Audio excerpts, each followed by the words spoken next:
Opening statement. Well, it's better to finish the game on the bench, I'll say, and I thought our guys played very, very well. I thought our defense was really good. Obviously, Micah Mason is the best three-point shooter in the country. I thought we were very alert to him. And I think he only got off 2 threes, and the ones that he did were contested and were hard shots to make. So I thought our defense was critical, and then we made a couple of shots, and of course Terry Allen, Alonzo played great games, as well as Kendall.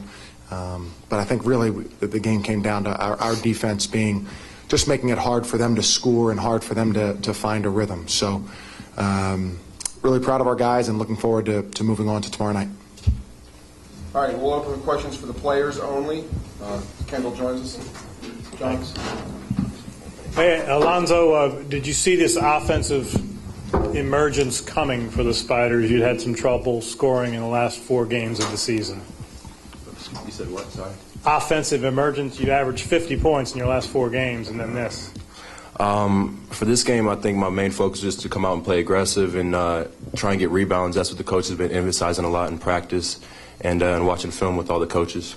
So I think that really helped me get going offensively. Collectively, all together, did you see it coming in any way? Yeah, I did, especially when I saw Terry. I think he had 13 points in the first half, and Kendall was playing really well. Everybody was playing really well offensively and flowing together. Kendall, and then Alonzo also. They only shot 8 free throws. Talk about how you guys played such good defense and really didn't get into much foul trouble. We just stick to the game plan. You know, coach had a really good game plan about who was the shooter, who was the driver, and things like that. So we played it really well. We helped a lot. We had played good defense without our hands. I think that was the big thing, and we rebounded really well. So I think that all collectively as a team, I think we did really well defensively. For both players, 3rd time against VCU tomorrow night. What are your thoughts on that and your thoughts on your 2 games against them this season? I think we know what to expect. I think that's the best thing. You know, all our guys know what to expect with them as their defense, and we know how to handle it. I think so. I think it'll be a really good game tomorrow night. We'll play just how we played in the last 2 games and be aggressive and attack the press. I'm sorry, Alonzo, go ahead. I just think it's good that we just played them last week, so we're already on the scout, and it's just how we ended up matching up with them. We're ready to play tomorrow. For both guys, for those of us who aren't from Virginia, who don't know about that rivalry, what does that game mean and how intense is it? We know it's a huge rivalry, but like I said again, it's just the way things matched up, and so we're going to be ready to play tomorrow. It's a big rivalry, especially for Richmond, but you know, we're here to win the championship, and we got to take it 1 game at a time, and they're the next opponent, so we have to be ready to play no matter who we play. So I think it'll be a really good game, especially because of the rivalry. Kendall, you missed some shots early, but then you started getting to the line. You were perfect from the charity stripe. Did you change your approach at all on the offensive end? No, I just played my game, you know, just being calm out there. Saw my teammates were scoring easily, so I try to get them more shots, and then, I take my shots whenever I have them. So I was just trying to be patient out there and wait for my shot, and some of them came, and I knocked a couple down in the second half. So. Alonzo, can you talk about the front court having a little more impact for y'all and what you need to do going forward with that? I think that, again, starts off with us being aggressive offensively and defensively, just getting rebounds and going out there and playing hard. Anybody else for the players? Paul. Kendall especially, but Alonzo also, you said you know what to expect from VCU. They are going to press you, backcourt, half-court, trap you. What is the countermeasure to that? There's really no countermeasure. I think we're just going to come out there and be aggressive. I think that's the best way you can handle pressure. And I think we have good enough players, you know, to handle the press and handle the ball. Even our front court players can handle the ball. So I think we have we're going to attack it like we've been doing the last 2 games and be aggressive. Anything else for players? All right, guys, you're done. Thank you. Thank you. All right, question for Coach Mooney. John. Chris, did you see this coming from Terry, and do you think Terry saw this coming from Terry based on the second half at Dayton the other night, how productive he was there?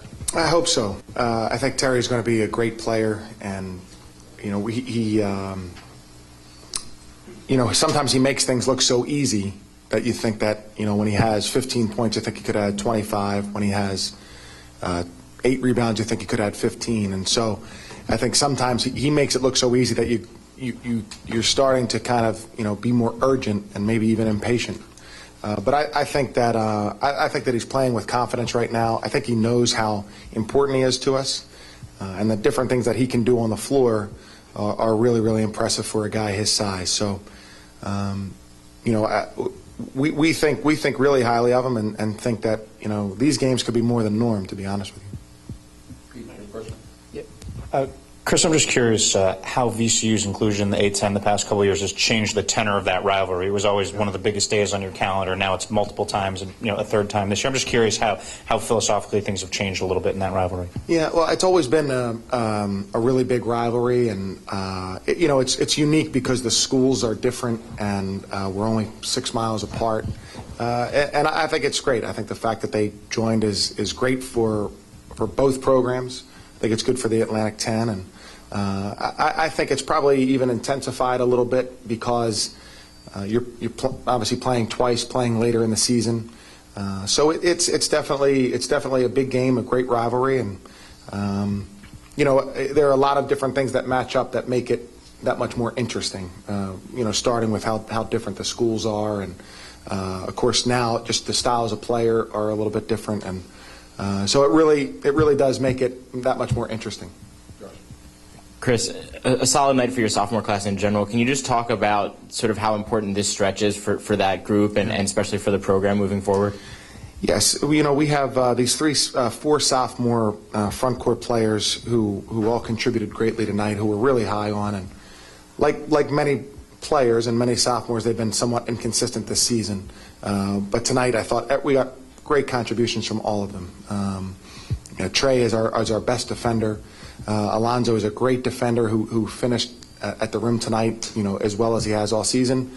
Dion's another very good defender who's a good shooter, a good all-around player. And Terry, I think, is just very dynamic. He's such a big body, such a so versatile, can do so many things. So those guys are the cornerstone of our program for a few years, and the more experiences like this, the more confidence they'll have, and the better we'll be. Coach, how much was it to have those days off to regroup? I mean, to just set a goal and say, this is it, pretty much. Yeah, it's very important. The season can grind you down. Our last week of the season, we played VCU on Thursday and followed 2 Dayton on Saturday. So that was a tough stretch, but it did give us an extra day coming into the conference tournament. So, I don't know how much teams are practicing on the floor live things right now, but for us, we're trying to get on the floor and only really do the critical things. We're on the floor to keep our guys off their legs. So the extra time was beneficial. Coach, coming in off of a 4-game losing streak, lost some close games, how encouraged are you to see the team play so well? And did you have any concerns that it was just going to be hard for them to sort of finish out what's been a little bit of a disappointing season and with some adversity? Yeah. I thought...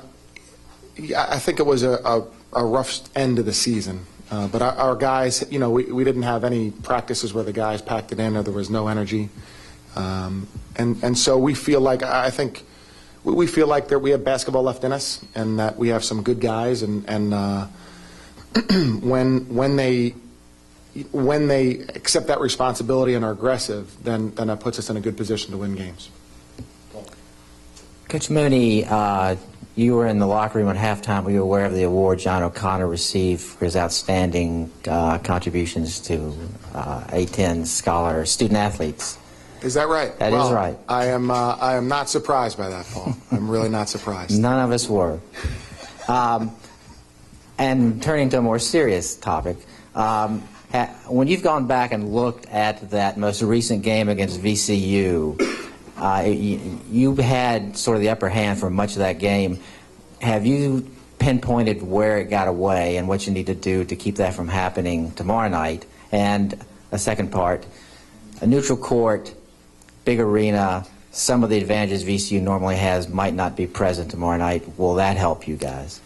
To the second one, I don't think that'll have much of an impact on the game. On the first question,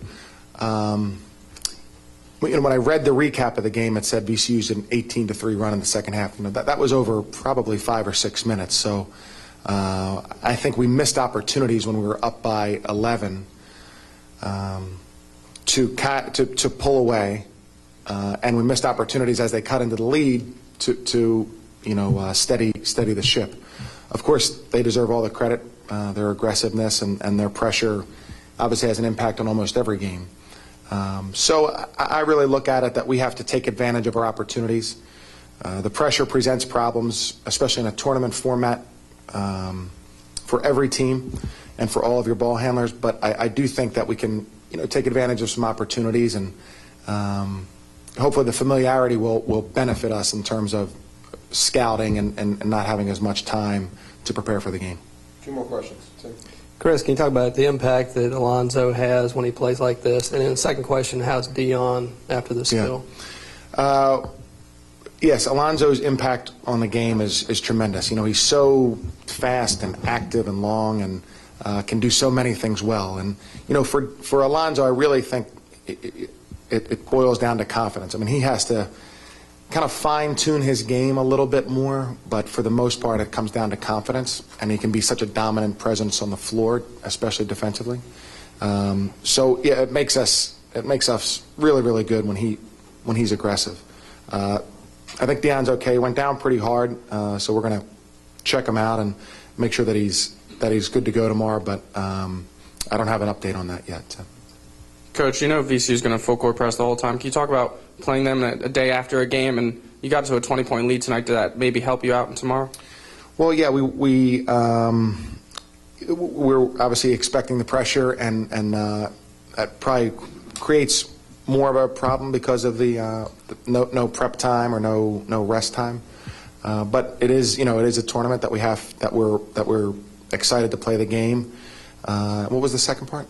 You got up to a 20. Oh, tonight, yeah. Well, we tried to keep Kendall out, and then he's our best foul shooter, so we tried to keep him out of the game to have him more fresh for tomorrow. But of course, we missed a couple foul shots and needed to put him back in, unfortunately. But hopefully, not too taxing on him.